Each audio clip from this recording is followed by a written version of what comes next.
What's going on, everybody? Welcome back to the Let's Look At series. This is going to be a pretty good one, I think. I enjoy this tank quite a bit, and I think you guys will as well.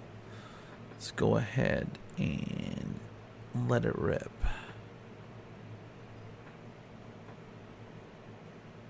So, if you guys don't know who I am, Youngers Hear You is the name. My name's plastered on the bottom down there.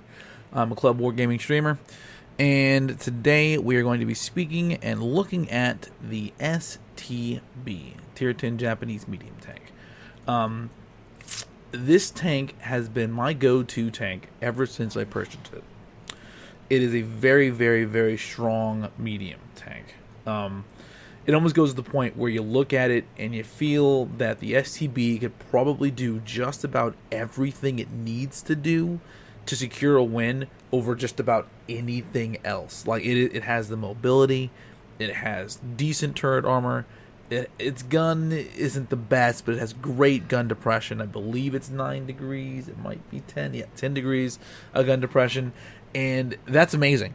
That's amazing. For those of you that watch my stream normally, automatically know that I normally gravitate towards NATO-style tanks, basically the Pattons, the 4202, 30B, Leo 1, this thing included, all because of the gun depression.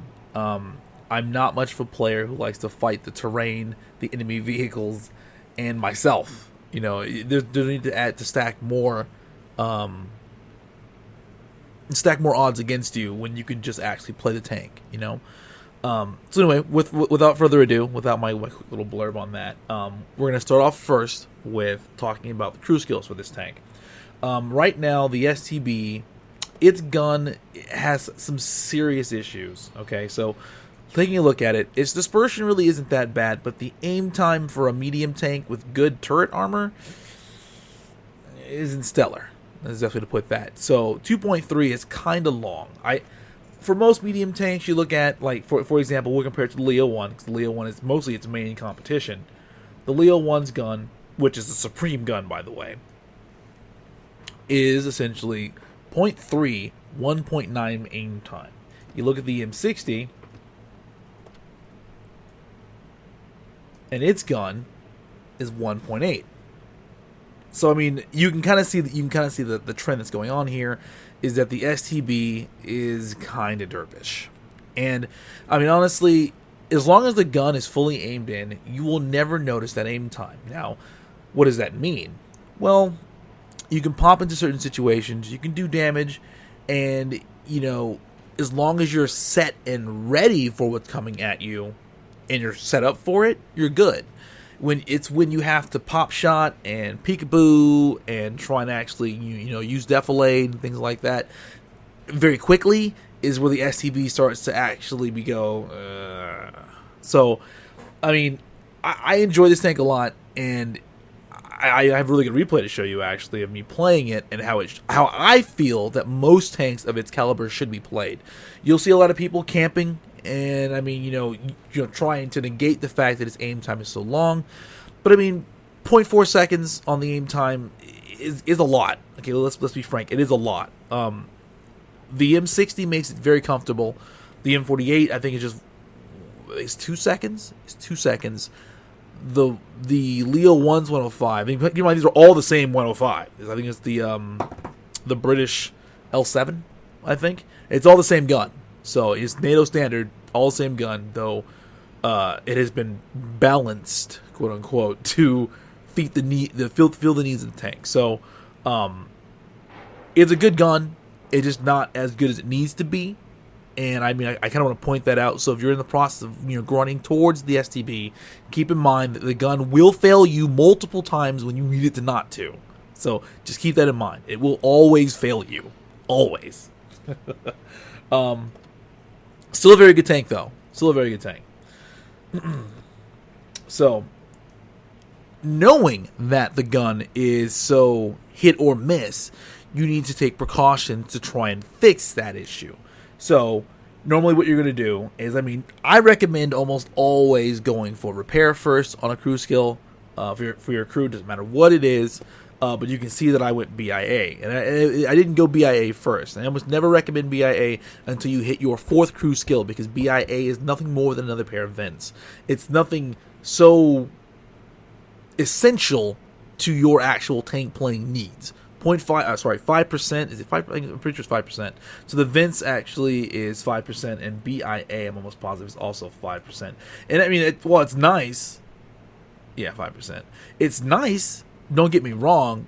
It's not something that's going to make or break a tank most times. So your essential skills, camo and repair, should almost always come first. Then you're going to want Snapshot. Now, you see how I did this on my crew. I got 6th Sense, because that's necessary, BIA, and then repairs.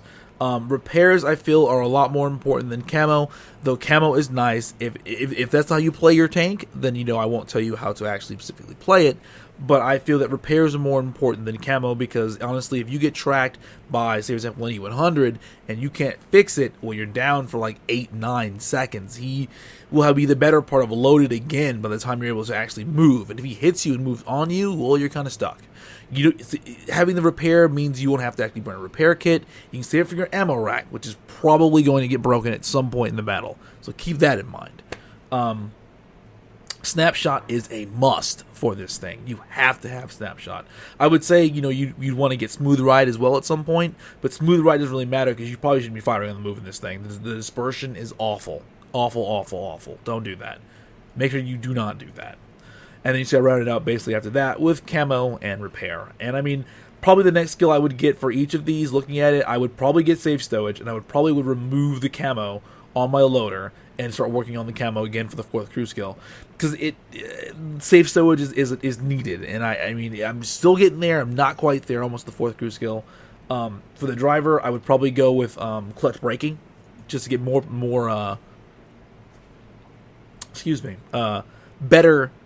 better handling out of this thing. 'Cause it's good as it is. Don't get me wrong, it's good as it is. Very mobile, but clutch braking, speeds up a little bit and lets you knife fight a little better. For the gunner, we'd probably end up going with, I would say Deadeye, but probably Armorer, because you're almost always hull down. The things people will hit the most is your gun, and you don't want to have to waste a repair kit if you have Armorer. It makes it so much easier to deal with stuff like that. For the commander, I might go with a view range skill, maybe, or camo. Honestly, at that point, it doesn't really matter. I don't think camo's that essential, honestly. The tank itself already has good camo factors, so it doesn't really need it, I don't think. Excuse me. So with that being said, that's the crew skills. Look at the equipment and your consumables and the ammo loadout. Well, I went vert stab.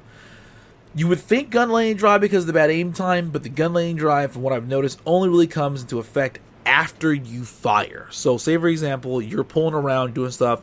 Once you stop moving, that is when the gun lane drive starts to work. And the vert stab always works all the time. That's why it's much more important. For tanks that cannot use gun lane drives, vert stabs.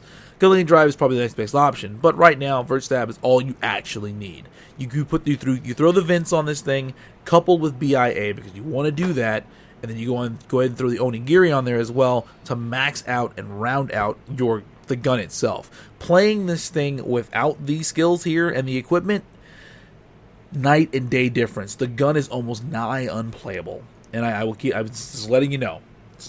Being truthfully honest with you, that's my impression of the tank. The rammer, obviously, just because you want to actually max out that rate of fire. And sitting at 6.33, you're firing almost as fast as most of the Russian medium tanks. And I think the 62 fires at 5.57. So you're down by less than half a second. Or sorry, less than a full second, which is great, which is really good. And you get gun depression, and you get higher alpha. So the STP in that regards is actually a really good tank and should be considered, if only for those merits. So keep that in mind as well. My loadout, because the tank is able to carry so many rounds, and you're sitting, the better part of almost 50 rounds. Looking at it, 2 HE, I would probably fix that and put 4 HE. I like to shoot a lot of buildings, cover, things like that, and remove obstacles from people hiding. People like for example, let's talk about Crimea, or we'll talk about I think it's South Coast. South Coast. When you perch from the north and you're shooting across, you guys know what I'm talking about, into like the 0 line where people are hiding around those buildings. I take my HE shells and I fire them into those buildings to knock some of those buildings down. So either one prevents those people from making that mistake of ever crossing, and we can push up, or they will push up anyway, and now Sniper Row from our cap can now shoot them, and that makes it much easier. You'll see that most players will never want to shoot, destructible cover like that, but that's what it's there for. You can use it for cover, but it's once it gets shot once or twice, that's all it's used for. It's gone, it's done, that's it. So I think using HE for rounds specifically like that, it only costs so many credits to do that, and it guarantees damage sometimes on tanks for you. So I recommend it. Heat rounds, APCR. APCR is standard for this gun. Heat is necessary sometimes. You can get away from it, though. I mean, the gun is so derpy, you may want to keep a few extra rounds loaded. I keep 28 APCR because I almost never go through all that. I almost never do. And when I need to, get through an E100 or an IS-4 or a mouse or, an IS-7, that's what I have 20 heat rounds for.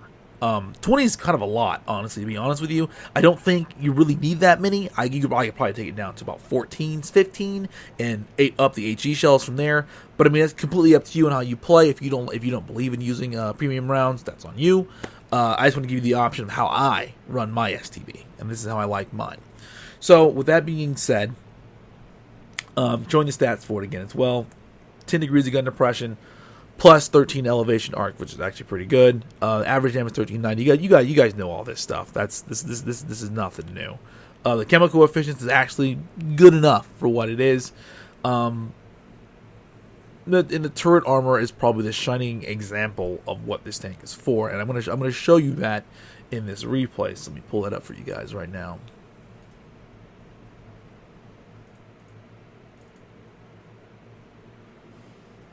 Hopefully you guys are having a good day today. So this is the part of the Let's Look At where I walk you through a replay that I've had in the tank. It won't always necessarily be a win, but it will actually be a game that displays and showcases how you should be playing this tank. Now, my playstyle, I have learned over 5 years and almost 40,000 battles. So you necessarily won't immediately understand why I'm doing the things that I'm doing, but that's what this replay is for, and that's why I'm going to try and explain it to you. So we're going to skip past this real quick, and what we will do, we're going to pause it right in the beginning like we always do. Okay, we're going to check out the enemy team here. Okay, so we have an E100, an IS-7, and that is it for our top tier heavy tanks. They have an IS-7, E5, E5. Okay, an E50M kind of counts as a heavy tank, but who knows if the guy's going to play it correctly or not, You always hope for the best, but you never actually know. JPE, Waffle, Conqueror, and that basically, that rounds out our good top-tier heavy tanks besides our off-speed. And then after that, you're kind of into the squishy stuff, and okay. It's like, all right, you start thinking to yourself, all right, this team isn't exactly built to fight head-on, right? My team, I mean. You look at the other side, and, well, they're pretty stacked. They have a lot of heavy tanks. Besides the E5s, the 62, 263, IS-8, M103, ST-1, Conway. They're packing. They're packing on some serious firepower on the other side, so you got to be careful on how you want to engage. I've noticed more often than not that I prefer to go to the east on this map, especially in a medium tank with good gun depression. Going to the left is how I played it before when I first started, and it seems that you run into heavy tanks down there these days. So the beach, though, is completely unnecessary. Do not go beach unless you know for a fact you are needed nowhere else. The beach itself is basically where, things go to die. Don't go there.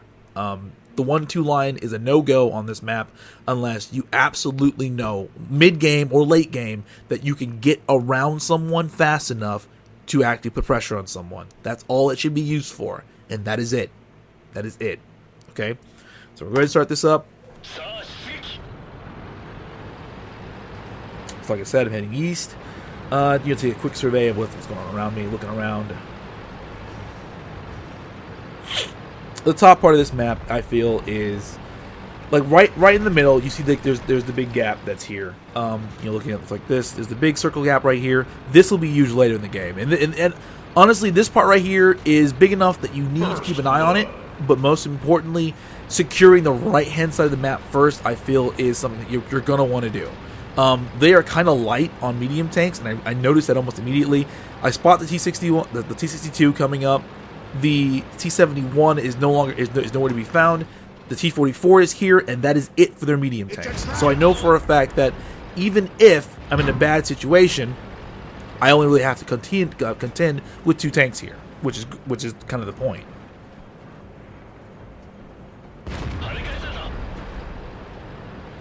So I've got my platoon mate with me, and we're hanging out now, kind of waiting for a minute, letting the line solidify just a little bit, and you see the T62 commit. Now, this is something that I like to actually see, because one thing I always believe in, you'll see it rotating right now, is that once someone commits to a spot where you know you have numbers and you know they do not, counting tanks is something you need to get really good at, okay? Focusing on what you know is going to be somewhere. Like, I know for a fact a 263 is not danger close to these guys. He's not going to be here. Conway's not going to be here. I'm assuming that the majority of their heavy tanks are not going to be where these guys are at. The C62 kind of just wrote his own. He buried himself, essentially. You cannot isolate yourself in a situation where he does not know how many tanks we have. He knows that I'm here. He knows the IS-7 is here. He doesn't know we have a Lorraine. He has no idea we have an off-speed. And he just saw right now that we have a Conqueror here. He's outnumbered. T-44 did not commit, so he's by himself. Killing an isolated tank, even if you trade damage for it early, is always worth getting rid of a tier 10. And you're going to see that's exactly the move that I make right here.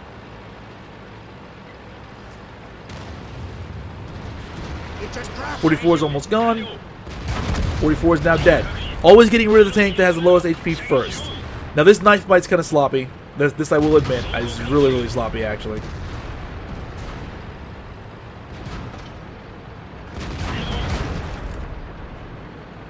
I should have just postured up on him honestly and just kind of tried to kill him. Alright, so there you go. 2 tanks gone for basically the cost of some of my life bar, which is perfectly fine. You know, that's 2 tanks off this map, and we now have a little more map control. Their heavy tanks, all of a sudden, after we engage there, so that they started to show up. My platoon mate, Storm Chaser, is now keeping those guys busy, so we can deal with these 2 tanks 3-2. And being up, there's no need for a fair fight. Okay, and not one bit. Knock those guys out. Come up here and you do what the STB is good at. Start popping shots from cover, using that gun depression.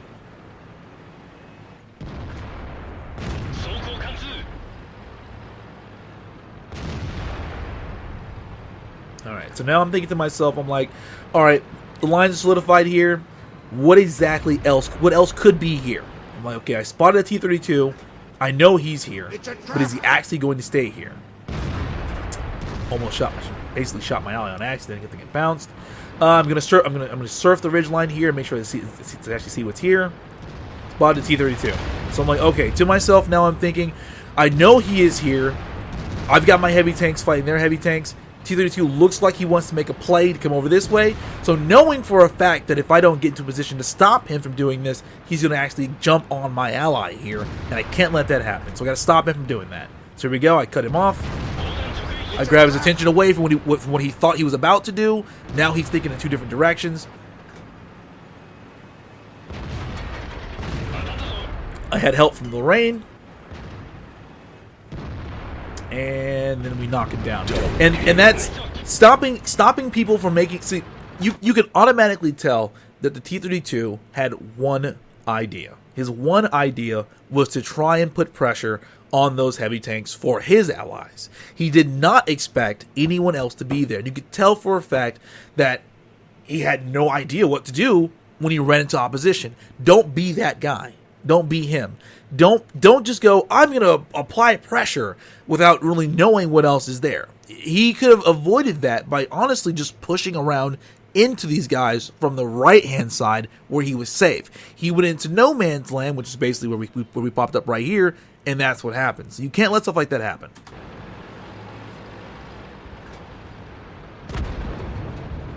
So now we're pulling up here. Now this I don't recommend doing this at all. I pop him once. I'm going to finish him off. I knew for a fact I was going to take 2 rounds here, and that I knew it was going to happen. So get rid of the M103. We're gonna loop between these guys and go around. Knowing that I'm gonna take 2 shots, I'm hoping that they don't high roll me and kill me. They don't. They don't. That was sloppy. I could have taken care of that better. But then the use of cover here after killing the M103, I realized I killed the M103. I can jump back to him. I can actually sit here and use him for cover. Active cover is some of the best cover in the game. Don't think that you can't use an enemy tank as cover just because, you know, it's a tank. Actually, honestly, it's the best cover in the game. So now we're using our whole armor here. Nice hold down situation. Gonna knock this guy down. ST-1 will take another shot. And then we will knock him down as well. And then it's just the aggressive gameplay style is why I enjoy the STB so much. It is such a good tank to fly into people with. I mean, maybe it's just maybe I just see it that way, but I mean, the STB works as a quote unquote sniper. Right? It can do that role. It can fulfill that role. But there's also other things that it can do by basically just flying into people, doing your best work. You know, if you know how to read a situation, you can do whatever you want. Whatever you want. The STB, its potential is limitless. It really is. So this game basically ends right here. We're going to speed it up a little bit so you can see the end of it.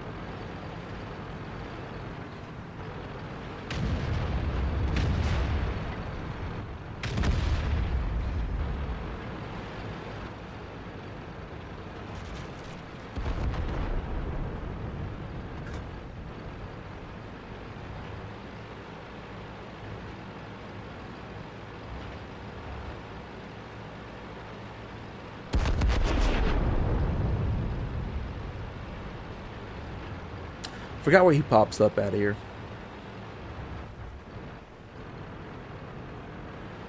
Fire base, was it? Yeah, there he is.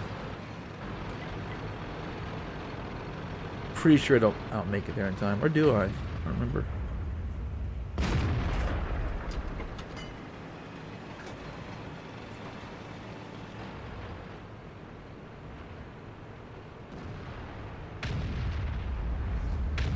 No, I think I saved. I saved the waffle because he fails to pin him on three consecutive shots, and I pop him in the end right here. Monster kill. All right, guys, that's it. Thank you guys for watching the video on the STB. If you guys have any questions, comments, or concerns, drop them in the comments below. Please like and subscribe if you like this video and want to see more like these. That's it for me today. I'm going to drop... I actually have a few more to do, actually. So I'll drop some more off, and we'll guys get a chance to look at some more top-tier medium tanks and heavy tanks. I don't think I'm going to get the TDs just yet. We'll see. We'll see. Thank you guys for watching. I will see you guys next time.